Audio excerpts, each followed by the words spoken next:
Hello everyone, and welcome back to another unboxing. Today's will be the Fairyloot exclusive edition of Kingdom of the Feared, and then at the end we'll go through Kingdom of the Wicked and Kingdom of the Cursed, because I have the exclusives for that as well. This one came in one of the kind of form-fitted boxes that they just wrap around. They have two different types. They have these ones that are kind of form-fitted, and then they have this regular standard box that just opens up like that. So that means it got put in a form-fitted box. That definitely means that if it was damaged when it went in the box, because there's no way for the book to be knocked around in here. So hopefully we get a book in decent shape. My first two in the series came in great shape, so hopefully this one will as well. Stuff is not easy to get through. I apologize. I actually thought about cutting it open before I started. Let's see. Oh yeah. It's form-fitted so tightly that I don't want to put the blade in, obviously, because I don't want to accidentally damage the book. Alright, I think I'll just pull it out the side here. Let's see. Oh, it's still in there pretty tight. Oh, there we go. Alright. So, came kind of bubble wrapped, as you can see. It didn't quite make it around all the edges, but we have our Fairyloot little promo card here they've been sending, and there's just a little company information there on the back, and here we go. Kingdom of the Feared. Alright, so let's take a look at some of the features here. Just got the front and the spine, and the back. You can see the corner here is a bit dinged up, so that means it definitely went in the box like that. We've got sprayed edges, and then of course there's a stencil design. And a lot of people have had some complaints about this because they were saying that the edges are more faded and lighter than the other two books, and the dust jacket also doesn't match, and by the looks of this they are absolutely correct. Let's take a look on the inside. I'll show you a side-by-side comparing that in a bit. We got a nice foil design here on the hardcover, and here's the spine, and the back is blank. There is some artwork on the dust jacket here.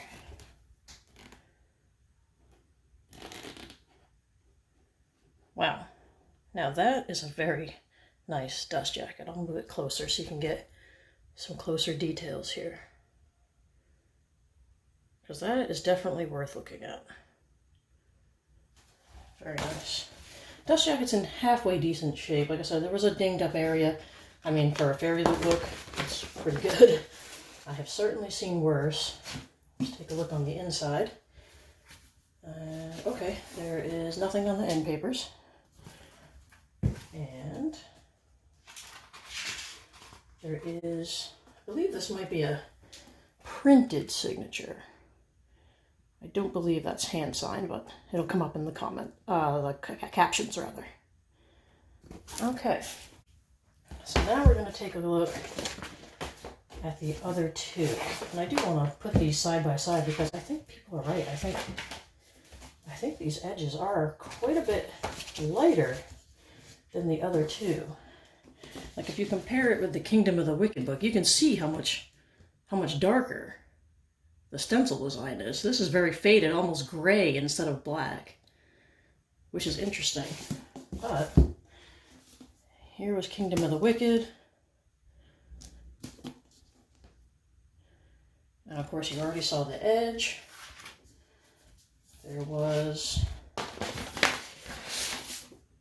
another foil design on the front. And of course the same color foil on the spine, and there's nothing on the back. It's just blank, as you can see. And again, there was some art on the dust jacket.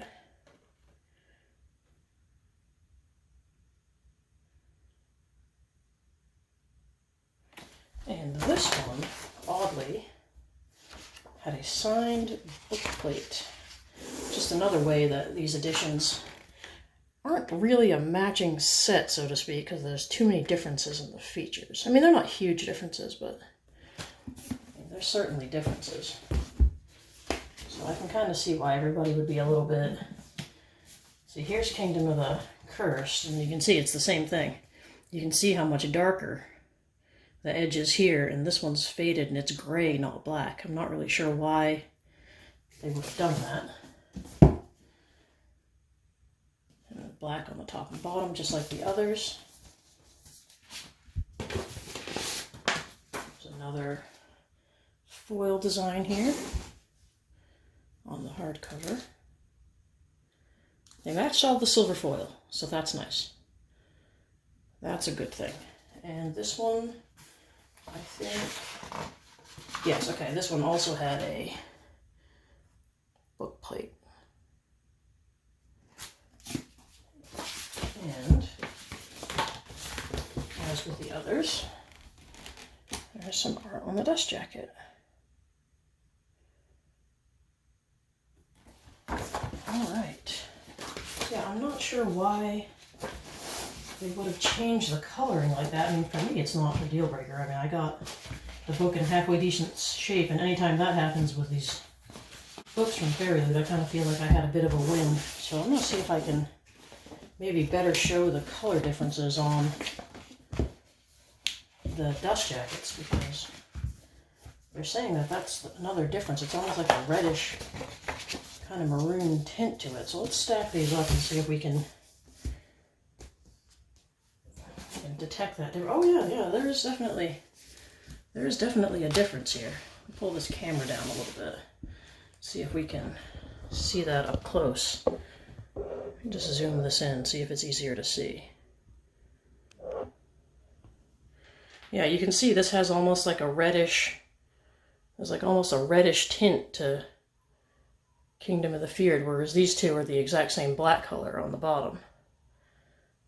Yeah, that has a lot of people upset. I mean, personally, for me, I don't really care about that. I mean, it's a little weird that they would have done that. But at the same time, not really all that concerned, as long as the book came in decent shape. But yeah, the sprayed edges to me are the biggest difference, because you can see this is gray and both of these are black. And the same to this. This is gray and both of these are black. So, I don't know why they did that. But who knows why anybody does anything anymore, right? Okay, so that was Kingdom of the Feared, along with Kingdom of the Cursed and Kingdom of the Wicked. I hope you enjoyed the video. Thanks for watching, and stay tuned, because as always, I'll have more books on the way.